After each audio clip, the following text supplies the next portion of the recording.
Halo semuanya, selamat datang di segmen analisa. Sudah kita bisa tebak bahwa Agus dan juga kuasa hukumnya akan memberikan klarifikasi terkait dengan video viralnya di mana ini adalah dugaannya adalah kamera dari wartawan ya. Karena apa? Ada wawancara bapaknya Agus, kemudian ada salah satu kamera sepertinya berasal dari kamera handphone yang ini mengarah ke aktivitas Agus dan juga Wawa yang berada di dalam rumahnya. Di video tersebut yang sudah kita bahas di episode sebelumnya teman-teman, Agus terlihat jalan kaki tuh sebegitu santainya mengambil atau menaruh barang yang jaraknya memang nggak terlalu besar di ruangan tersebut teman-teman. Tapi ada banyak netizen yang komentar terkait dengan pembahasan video viral tersebut. Masa sih Anjas kalau memang Agus tidak lagi bisa melihat 100%, ya masa nggak ada meraba-meraba dikit? Karena biasanya nih, kalau aku lagi mati lampu di rumah, itu biasanya kita mau ke tempat-tempat tertentu aja, kita masih meraba-raba nggak selancar itu. Inilah yang menjadi salah satu alasan dari banyak netizen yang masih tidak percaya kalau Agus itu beneran tidak bisa melihat 100%. Tapi sebenarnya tidak bisa melihat 100% ini juga adalah asumsi ya, karena kan dari pihak kedokteran ataupun juga timnya Agus, bahkan Novi pun juga mengatakan untuk mata sebelah kanannya Agus itu masih bisa melihat potensinya adalah 10%, sementara untuk mata kirinya adalah sekitar 2% saja. Coba kita lihat klarifikasi detailnya Agus beserta dengan kuasa hukumnya. Apakah betul dia tidak bisa melihat ataukah apa alasannya? Kenapa bisa terjadi seperti itu? Nah, videonya itu kalau berdiri wajar lah, itu rumahnya dia. Siapa bilang orang Buddha itu setiap jalan harus dia bisa pakai tongkat. Katanya ini kan karena masih sakit aja. Nanti juga Agus jalan sendiri kok, bisa nyebrang nyebrang jalan keliling Jakarta bisa kok sendiri. Bisa kan sudah ada jalur disabilitas, ya kalau di rumah bisa kan tahu jalurnya gitu. Tahu nggak, Agus cuma Kalau di rumah itu kan sudah tahu jalurnya. Jadi kita memang harus pahami Agus kan tinggal di rumahnya Wawa ini sudah sekitar 2 bulan. Apakah 2 bulan itu waktu yang cukup untuk menghafal area-area tertentu di rumahnya?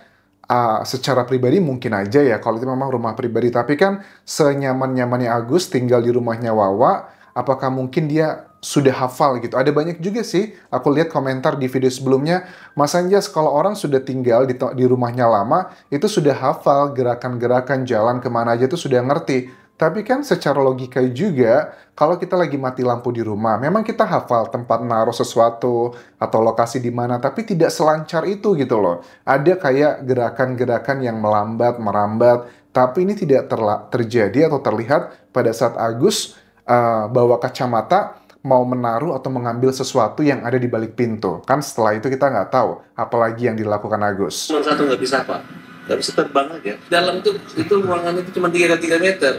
Agus paling dia pun lari juga paling ketabrak plok di saat ada tembok. Ya kan gitu Gus. Agus cuma ketawa aja di sini. Maksudnya gini, ini kan 3 meter, Agus berdiri, ada yang ambil dari kaca.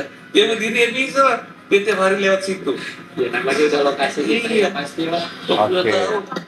Yang namanya sudah lokasi kita, ya pastilah kita sudah tahu. Untuk bagian ini menurut aku memang Agus cukup masuk akal ya. Karena kan memang area tersebut area cukup kecil, hanya 3 x 3 meter. Tetapi yang ngebuat curiga netizen adalah kok gerakannya secepat dan selancar itu? Bukankah dulu ada statement yang mengatakan bahwa Mas Agus ini orang mau ke dapur aja kadang nyasar, mau ke toilet juga nyasar. Tetapi kok di sini dia kelihatan beda banget. Oh berarti mungkin Agus ini secara positifnya gitu ya. Dia pinter banget bisa adaptasi dengan kondisi terbarunya dia. Dia bisa menghafal lokasi-lokasi yang mau dia lakukan karena area dia tinggal sekarang sudah sekitar 2 bulan. Positive thinkingnya adalah ke sana begitu. Nah terkait dengan Agus yang menjadi meme atau bahan bahan bercandaan netizen terutama di TikTok, video-video pendek yang mengatakan Agus sedih gitu kan ya, bahkan ada yang ngebuat musik. Agus di sini pun juga meladeni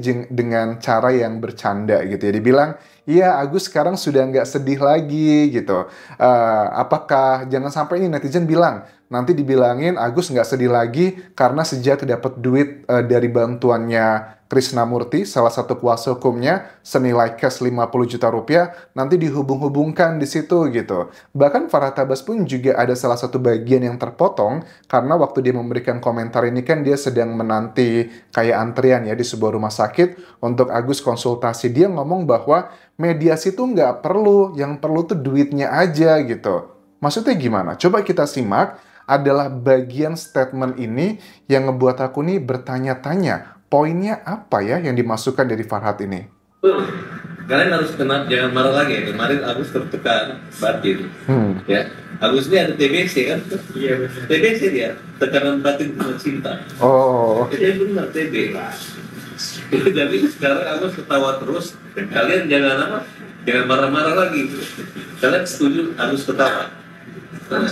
Agus nggak sedih, ikut banget, Agus nggak sedih banget lagi. Ya kan harus bersyukur ya. Agus sekarang pemirsa udah pegang duit ya. Oh, ini nih Farhad yang mulai mancing-mancing. Kalian bersyukur ya, Agus sudah nggak sedih lagi karena Agus sudah megang duit katanya. Bahagia megang duit. Itu soal masalah itu selesai dari dulu. Cuma heboh-heboh aja. Mediasi nggak perlu. Yang penting itu adalah oh, terpotong nih Farhad nih. Mediasi itu nggak perlu, yang penting apa?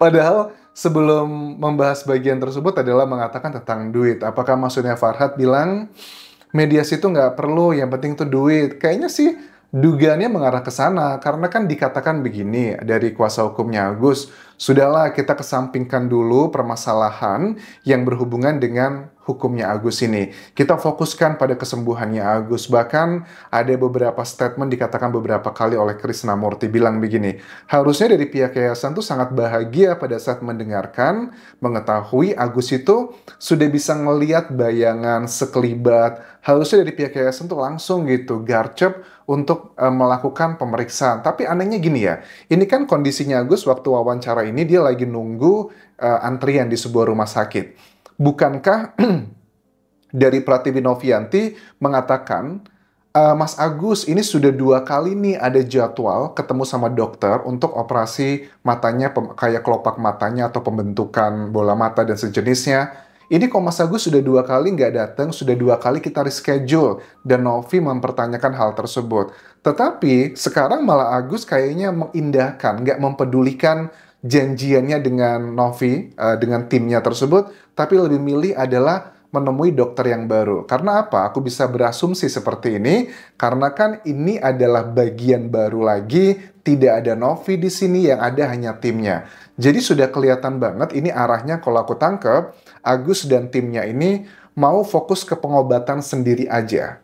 Pengobatan sendiri aja. Nanti untuk urusan Novi itu beda lagi. Pokoknya fokusnya adalah hukum. Karena waktu disampaikan yang beberapa hari yang lalu ya, waktu Krisnamurti dan Farhad memberikan secara simbolis uang 50 juta rupiah tersebut, kan mereka mengatakan begini, Agus, ini uang 50 juta kamu pegang, terserah kamu mau pakai buat apa aja, kita nggak peduli. Nanti pada saat kamu di rumah sakit, ada pengobatan yang kurang apalagi, tinggal bilang ke saya aja.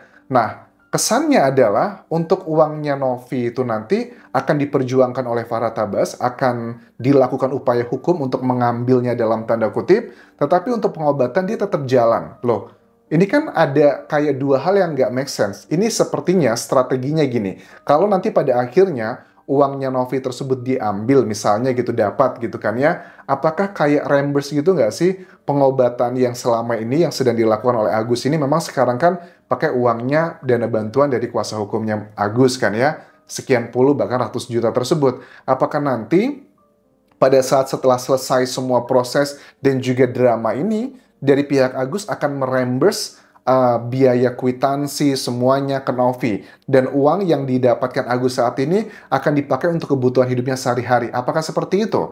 Karena kan sampai sekarang dari pihak Novi ini masih belum clear sebenarnya, walaupun ada 2 keterangan nih teman-teman terkait dengan uang 1,3 miliar kurang lebih yang saat ini berada di Yayasan Novi. Kuasa hukumnya Novi yang pertama kali ngomong di acara TV Trans TV, kalau nggak salah tuh pagi-pagi ambiar ya. Kuasa hukum pertama bilang bahwa kami sudah sepakat bahwa untuk pengobatan Mas Agus ini dananya akan menggunakan 1,3 miliar itu. Tetapi sisa dari pengobatan tersebut itu akan diberikan kepada orang yang lebih membutuhkan. Kemudian ada lagi nih wawancara berikutnya Novi di waktu yang berbeda dengan kuasa hukum lainnya. Novi mengatakan bahwa ya memang awalnya sebelum ada masalah ini untuk uang Mas Agus itu sepenuhnya akan diberikan ke Mas Agus.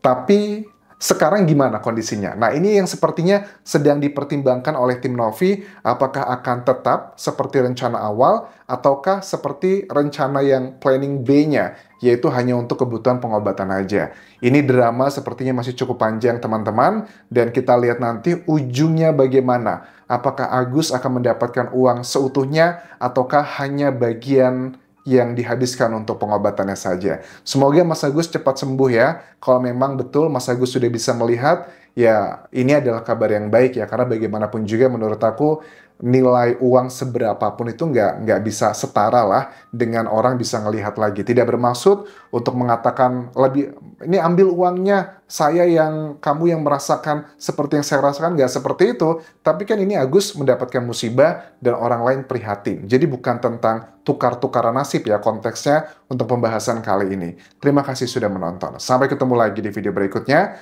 Tinggalkan like dan juga komen, subscribe channel YouTube ini, follow Instagram, Facebook pageku dan juga akun TikTok di Anjasa Semara. Sampai jumpa.